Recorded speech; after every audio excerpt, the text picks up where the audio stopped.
Hello America, this is Call of Duty Goddess. Today is March 8th, 2016. We're going to talk today and go over the video of the justification of the murder of a good man. These so-called authorities in Oregon are justifying the murder of Lavoy Finicum. So let's see if we can weed out the truth from the lies.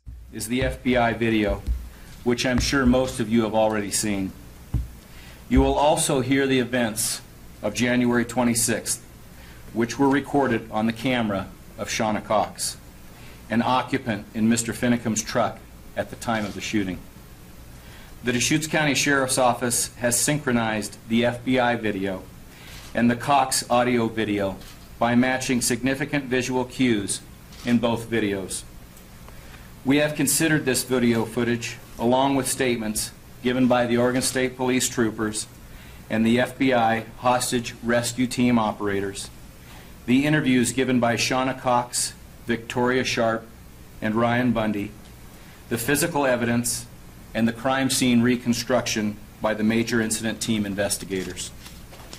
We have presented the investigation to Malheur County District Attorney Dan Norris so he could review the actions of the Oregon State Police troopers under applicable Oregon law governing the use of deadly force. We have determined that 8 shots were fired on that day, 6 of which have been attributed to the Oregon State Police, including the 3 shots that resulted in the death of Mr. Finicum, and 2 shots which were fired by the FBI HRT operators. Well, it just so happens that I did a video titled Updated Shooting of Lavoy Finicum with Eyewitness Testimony. We'll watch a little snippet of that. You want to keep looking in this area. Don't take your eyes off of this area. You're going to see 3 shots fired because you're looking for muzzle fire that's reflecting off of the road. And I'll tell you right afterwards, you can go back and look at it for yourself and you'll see the muzzle fire.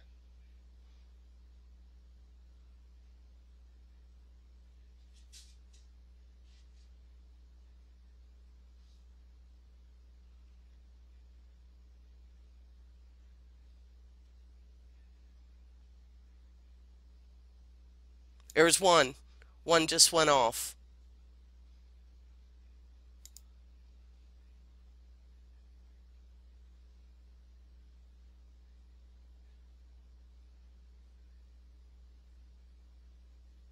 Another shot fired. And a 3rd shot fired. And then he takes off. Now, as I look at the video that was taken from inside of Lavoy's truck, I do not hear gunshots fired, but I do see them. Now, if anyone knows what this could be besides gunshots fired, please comment below and let me know what it is. Because it's not flashing lights. Flashing lights does not look like that, so that I'm not going for. If it was shots fired, it was 3 of them. I did not hear them on the video, but I did see them.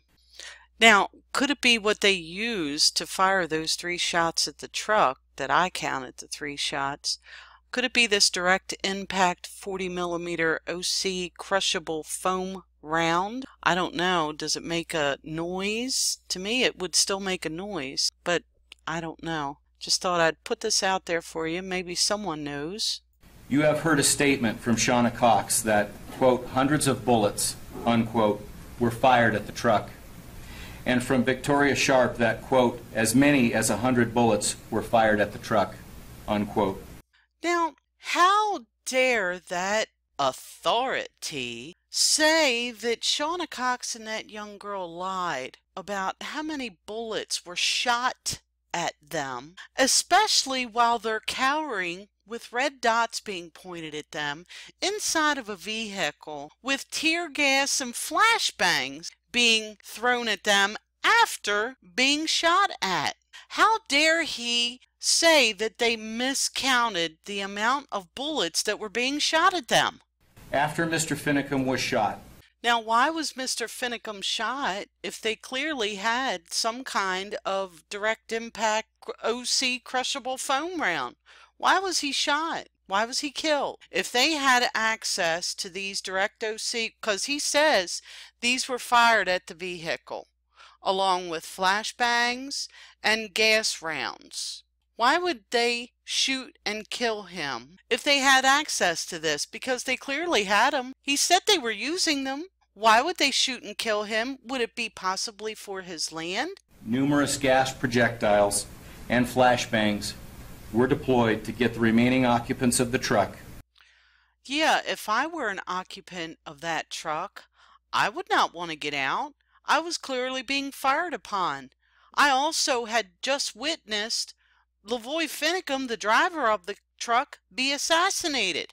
They were clearly shooting bullets at the truck. The windows broke. You could clearly see red dots on them and the passengers in the truck. Speaking of the red dots, this man is not telling the truth. Yeah, okay, they're shooting. Now, if you just heard Shauna Cox, before they even stopped the vehicle, say, they're shooting right after Lavoy said, hang on. Ryan Bundy, Shauna Cox, and Victoria Sharp to surrender peacefully. But again, only 8 shots were fired. Go ahead, shoot me. Okay, so no shots were fired. They were kindly, sweetly saying, please get out of the truck. Please. We're not shooting anything, although Shauna Cox said they're shooting before the vehicle even stopped. Now, let's go a step further. When Lavoy first crashes into the snowbank and gets out, let's see what happens here. Okay, now I'm at 5 minutes 28 seconds in the original video. I'm going to slow it down. And I want you to see how welcoming these police officers are, authorities are, to Lavoy Finicum when he gets out of the truck.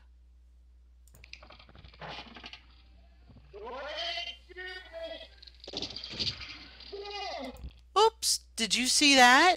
Right at 5:30, 5:31? He said, go ahead and shoot me, and 2 bullets were fired. Let's watch that again. Hey, here. Go ahead, shoot me. Now, let's have a look at that again in case you weren't paying attention. We'll go to 5:20. Let's go to 5:28 just so we can make sure that we can see and we have it slowed down. Okay? And you're going to hear Lavoy say, go ahead and shoot me. And I want you to look right here. You will be looking out the window and you're going to hear 2 shots and you're going to see what happens to this window. Hey, here. Go ahead, shoot me. Yeah. Okay, one more time, just for good measure. Hey, here. Go ahead, shoot me. Yeah. Now let's put this into perspective. He was being shot at while he was driving down the road. You heard Shauna Cox say that. He then got out of the vehicle. As he got out of the vehicle with his hands up, he was being shot at. You saw 2 shots and heard 2 shots hit the windshield, the back passenger windshield that was behind the driver's seat. You saw it. You heard it. He was being shot at. From the moment he drove up the road and was in eyesight of them, he was being shot at. They were all being shot at.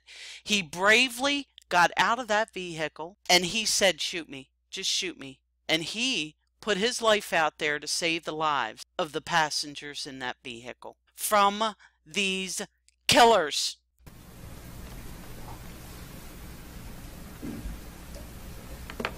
Good morning. I'm Dan Norris, the District Attorney for Malheur County. Of the 8 shots fired, the 6 fired by the Oregon State Police were justified and in fact necessary. My legal obligation under Oregon law is to review the 6 shots fired by the Oregon State Police. the Inspector General of the United States Department of Justice will review actions taken by the HRT operators. I want some detail as to where the shots came from. I don't need to know what officer. I don't need to know that. They can just do a little diagram showing where he was shot, when, how many bullets were spent, because it was more than 8. It was obviously more than 8. They were shooting something at that side window, the back side window, as he got out. I believe it was bullets. Why are they not giving us more detail as where the bullets were spent, where the shell casings are? Show us. Show us. If you are that transparent, show us. Throughout this presentation, we will be stopping the audio video at specified points to supplement what you are seeing with information gathered during the course of the investigation, and to give you the laws which apply to those actions. Prior to Ms. Cox's recording, the 2 vehicles carrying members of the unlawful armed occupation. So I'm wondering here how the occupation of the wildlife refuge could have possibly been unlawful when it says welcome to your National Wildlife Refuge system, and the doors were unlocked and they went in. They actually cleaned it up. So that's my assessment. Of the Malheur National Wildlife Refuge were stopped to arrest those members for federal felony charges based on the criminal acts arising from that unlawful occupation. The occupants of the first vehicle cooperated with the Oregon State Police and were arrested without incident. The occupation leader, Mr. Ammon Bundy, as well as Brian Cavalier and Mark McConnell, were in this vehicle. Mr. Finicum was driving the second vehicle. In Mr. Finicum's truck were Ryan Bundy, Ryan Payne, Shauna Cox, and Victoria Sharp. None of them complied with commands from the Oregon State Police to cooperate with the arrest process. The Oregon State Police fired 1 less lethal OC round at the truck. So he conveniently left out the part where the reason they shot that OCD round was they shot it at Ryan Payne when he stuck his arms out the window, indicating that he was unarmed. Ryan Payne bravely, as Victoria said, got out after being shot at to go and talk to the FBI. I wouldn't get out of a vehicle after being fired upon. No way. They got fired upon. The man just admitted it. Well, if that's what an investigation is, I don't know what to say. That's the worst investigation I've ever seen. You can clearly see that Lavoy, when he gets out of the vehicle, that he was shot at the second stop. This is nothing but a fear tactic snuff film. And these so-called authorities, whoever they are using fear tactics to make people scared. I'm not scared. It just makes me more angry. People of Oregon, you may want to think about your local government and how things would have turned out differently if you would have had a sheriff that was perhaps elected by the people. Anyway, this Call of Duty Goddess signing off, and as always, I've got your 6.